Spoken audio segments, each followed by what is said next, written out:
race fans, welcome to my little show about racing I like to call In the Pits with me, Stock Car Scott. And as always, In the Pits is brought to you each week when I feel like it by Monte Carlo Express Delivery. Monte Carlo Express Delivery has been servicing the courier needs of the Puget Sound area for over a decade now. Please like us on Facebook. Now, Friday, I wanted to get up early and watch some Formula One practice there in Spain for their next Grand Prix, but I didn't. I wanted to stay home and watch NASCAR practice and qualifying at Kansas, but I didn't do that either. I had to go out and work some. So I did, but I was still able to get home a little early in time to see the Camping World Truck Series in what I thought for sure was going to be a rain-affected race, but the rain didn't come. So the race for the trucks did get off without much of a hitch there. Number 88, Matt Crafton, won, I think, what was his second race of the season there at Kansas. And the reason he won was because pole sitter, phenom, young Eric Jones, ran his Toyota Tundra slap out of fuel there. So Matt was able to pick him up another win, and you know, that's what champions do. Also, in the field there, the truck field, trying to outrun the rain, was Indiana's Ryan Newman in Joe Nemechek's number 8 Chevrolet Silverado. Plus, in the number 63 Toyota Tundra was Evergreen Speedway's super late model regular competitor Tyler Tanner in what I think was maybe his second race.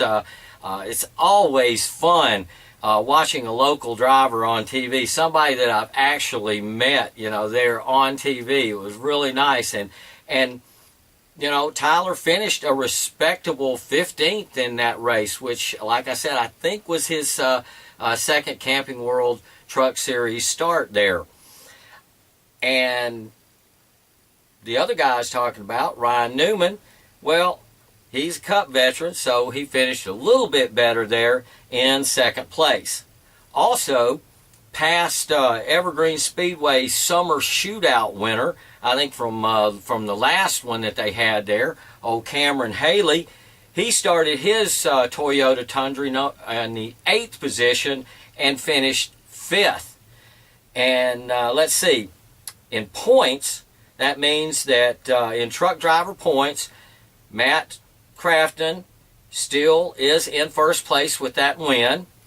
Eric Jones is still in third place, even though he ran out of gas there at the end of the race. And Cameron Haley's 5th place finish brings him up to 5th in points. So things are going along well there in the trucks. After the truck race was a rebroadcast of the Formula One practice, so I did get to see it after all. As I had seen on Facebook early in the day, it seemed that Lewis Hamilton was slipping a little, allowing his teammate, Rosberg, to top the first practice. And I think Vettel actually was the best in second practice. So on Saturday morning, the slipping continued as Hamilton, heaven forbid, qualified second to his teammate, for Sunday morning's Grand Prix in Barcelona, Spain. Sebastian Vettel, 4-time champion there, driving now for Ferrari, was third, in the third starting position. Also on Saturday, on Como Channel 4 ABC, was an IRL, Indy Racing League, road race at Indianapolis. But I missed the victory of Will Power there at the road course that goes inside of the four-turn oval track there in Indy, the famous part of it, because I just didn't know about the race. It was on ABC. You think I would have heard about it, but I don't recall seeing any commercials or anything. I guess I just need to check the IRL schedule more often. But I know that they're there at Indy for the rest of the month because it's all in preparation for their one big race of the year, the Indianapolis 500, which comes on Memorial Day Race-a-thon weekend. On that Sunday, we're looking forward to 3 big races, Monaco and Indianapolis, and then capping it all off with the Coke World 600 there at Charlotte. But anyway, I digress. Before, there on Saturday, before the Sprint Cup race got started, I was able to watch a little bit of practice and qualifying from out at Evergreen Speedway on Fans Choice TV. Fans Choice TV is really sweet, folks, for getting the information that I need to be ready to head out to the track. So when I go, I've already seen who's fastest in practice and who's the best in qualifying, and then I can leave and get out there in time for the real racing. Of course, I watched some of the Sprint Cup race before I went out to Evergreen, but everyone knew that the rain was coming to Kansas, going to be at Kansas Speedway, so I left the recorders running and headed out to Evergreen. Take me a quick break, wet my whistle. Wow, Mountain Dew almost matches my shirt today. I wonder why. Okay, got out to Evergreen Speedway for all but one of the mini stock heat races. And I'll just guess that the first mini stock heat race was won by Trenton Moriarty. I'd really be surprised if it wasn't. The second mini stock heat was won by my Ford driving Facebook friend Scott Burby in his number 41 Mustang. I'd like to say that the other heats for the Hornets and such went off without a hitch, but the Hornets, they had to line up both of their races. They had to reline them up for a restart, so that took a little bit of time, but they got through them, only 8 laps. The street stocks were a little bit better behaved, so the heats got off there, and then they had a little break.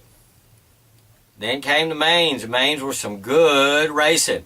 After the Stinger 8 race, there was what's becoming one of my favorite divisions out there. The Foster Press Mini Stocks ran their main, and number 24, Trenton Moriarty, and the 41 of Scott Burby got out to the front early, then spent the remainder of the race battling each other for that top spot.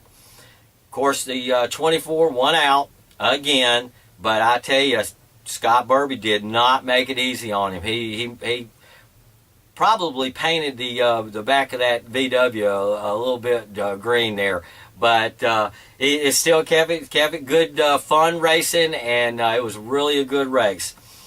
Next up was the Hornets. Another butt whooping was put on the Hornet field by number 66 Mike Ridley. Yeah, I got his name right, Mike Ridley. I got it wrong on Facebook, and I took a little heat for that, but it was kind of hard to hear as I was Facebook doing stuff at the track. So thank you for the corrections, folks. Mike Ridley won that big Hornets National race. So I'm assuming this is some sort of qualifier that's supposed to help them out along the way in the Hornet season. But Ridley did, like I said, he won this week again. Last time I was there, I got to see him win. Of course, this time he did it without dragging his rear bumper cover around for the whole race. After the Hornets came the street stocks with another really good race. My Facebook friend Chad Fitzpatrick won in his number 12, that beautiful orange car of his, and he did that passing, I guess about halfway through the race, he passed reigning champion Roger Drake in his number 1 car. Really, really a good race, folks. You can watch it on my YouTube channel. Got the whole race all put up there and everything, and quite a few of the mini stock races also. Last on the night's racing lineup was the 75-lap Super Late Model Main, and that was won by Mike Holden in his freshly repaired number 32 race car. I understand it sustained a little damage in the last race that was won by the number 70 of Jeff Knight. It was the first time this season that I had seen Nama Lang out there on the track in his 00 car, though I think he was in last week's race there at Evergreen Speedway. It was not far into the racing contest there before a get-together with the number 20 of Andy Soul in turn 3 ended Nama's evening. Shame, I wanted to see a little bit more out of him. But my Facebook buddy there, Andy Soul, went on to finish the race in 6th without a driver's side door. As the race progressed, Mike Holden, another Facebook friend and a regular viewer of the In the Pit show, thank you, Mike, was able to pass the pole sitter, number 89, Donnie Wannett, for the lead. As Holden stretched out his lead, Jeff Knight, last week's winner, was able to work around Wannett, but not able to catch Holden. So in the end of the evening, it was Holden, Knight, and Wannett, 1, 2, 3. Holden was out there quite a bit. So anyway, Facebook friend Brandon Schreiber in his was 4th in his number 75 1380 North Sound racing car, and Daniel Moore was 5th in his grocery outlet super late model. Other notables that night were the number 90 of Molly Helmut finishing 10th in her sponsor's Frontier Communications Family Night, and the number 37 of Mike London finished 11th after coming over here from Moxie to get him some laps in on the 3/8 mile track in preparation for the Tri-Track Series race that Evergreen is supposed to have on that track later in the season. Okay, on the way home from racing there at Evergreen, good night of racing. Good night, but I had to head on home. Things ended early. I think it was about 9:30 when I was in the car, and so that gave me plenty of time on the way home to listen to the rest of the Sprint Cup race there in Kansas on 1380 AM. Yeah, North Sound Racing. And somehow Jimmy Johnson, I guess he's got that horseshoe in that special place again, and he was able to hold off the field on a last restart there on old tires and fumes. Kevin Harvick was not able to catch him, even though he had a couple of freshies there on the number 4 car. And he was followed by my favorite, Dale Jr., who was also on old tires and fumes like his Hendricks teammate. But of course, Jimmy got to jump on him on the restart there, so even though he started second, he finished third there after that last few laps. Upon my arrival back home, I found, much to my dismay, that the last hour or so of the race had not been recorded, but the replay at midnight allowed me to see how the race ended later. So, after a couple hours of sleep, it was up at 4:30 a.m. Sunday morning to catch the Formula One Grand Prix of Spain. Don't worry, race fans. Barcelona is just a bump along the road to a Lewis Hamilton championship repeat. With that in mind, Hamilton's teammate, what's his name, exploited his pole position to lead all race long to a boring race win. Well, anyway, it was Rosberg's first win there in Spain, so I guess it was exciting for him. 4-time champion Sebastian Vettel in his Ferrari started third, but leapt right up to second, on the beginning of the race.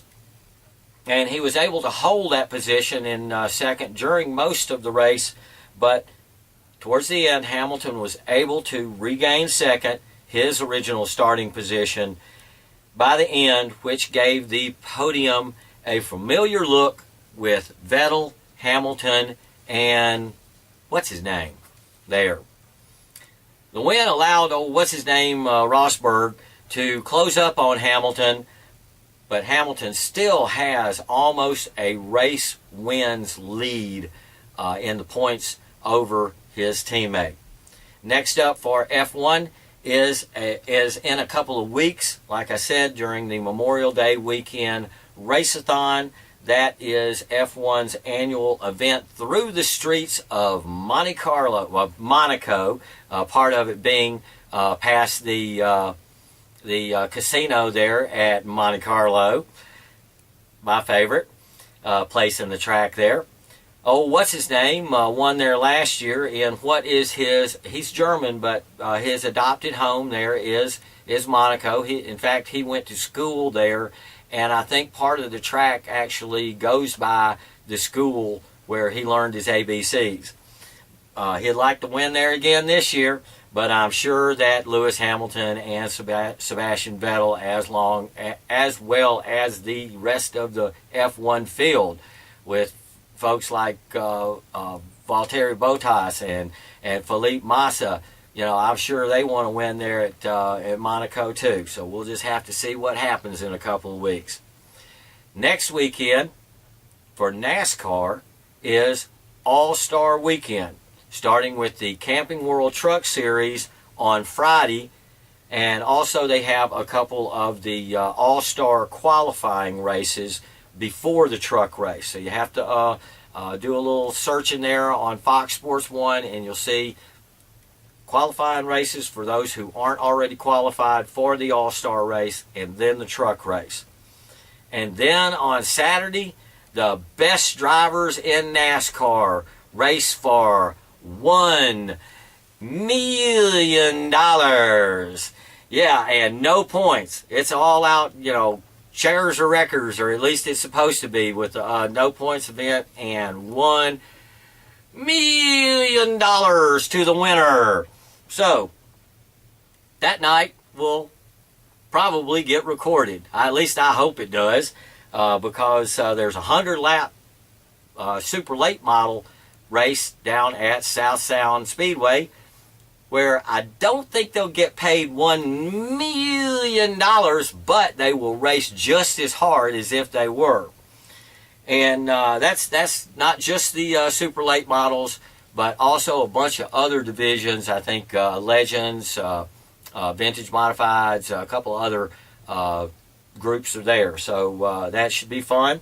While this is going on, Evergreen is going to be having winged sprint cars and big rigs, as well as a couple of other divisions, including Pro 4 trucks on Saturday night. So you have a couple of options if you want to go see racing this weekend, and you'll want to go see racing this weekend because we're supposed to have good weather again, supposed to be nice out. So go to your local track and take a friend, folks. Turn them on to racing. Sunday, there will be 2 more stock car races on the Boob Tube.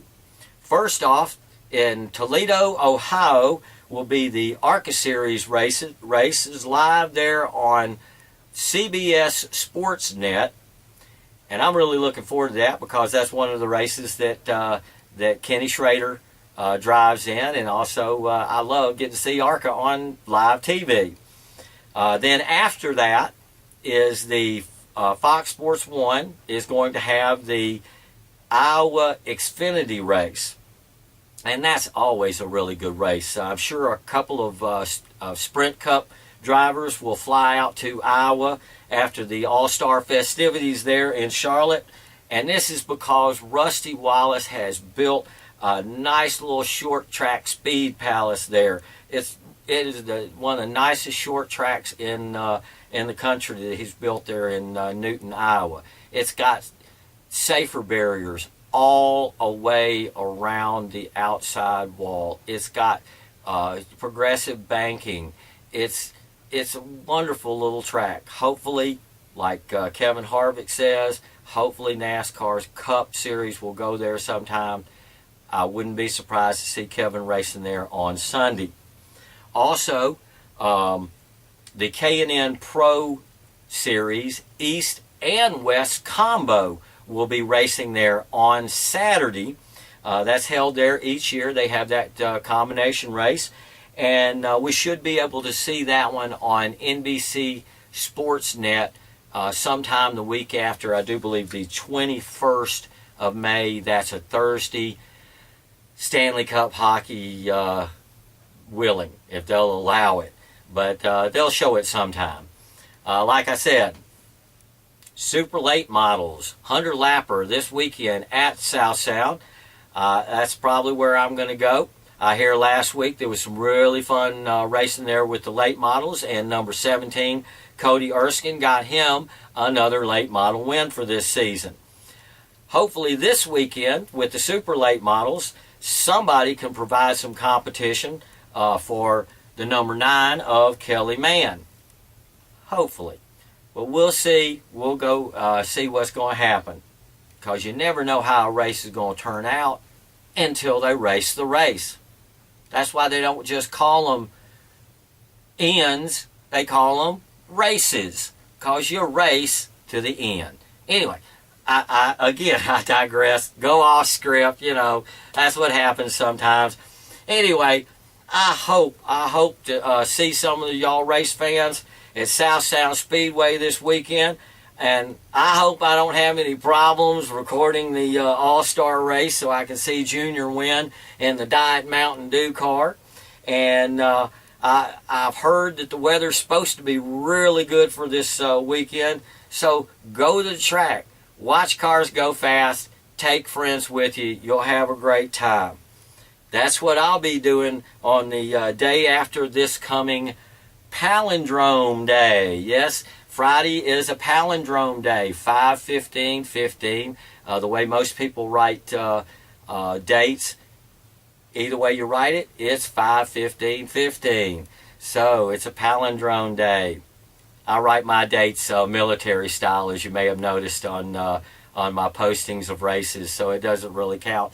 But you folks out there, I got a real simple one for you. You know what my favorite palindrome is? Palindrome is a word that's the same frontwards and backwards, and my favorite palindrome would be race car. Frontwards, backwards, race car. And with that, I'll let you folks go. You know my favorite palindrome now is race car because I'm Stock Car Scott. And hey, until next time, this here's In the Pits.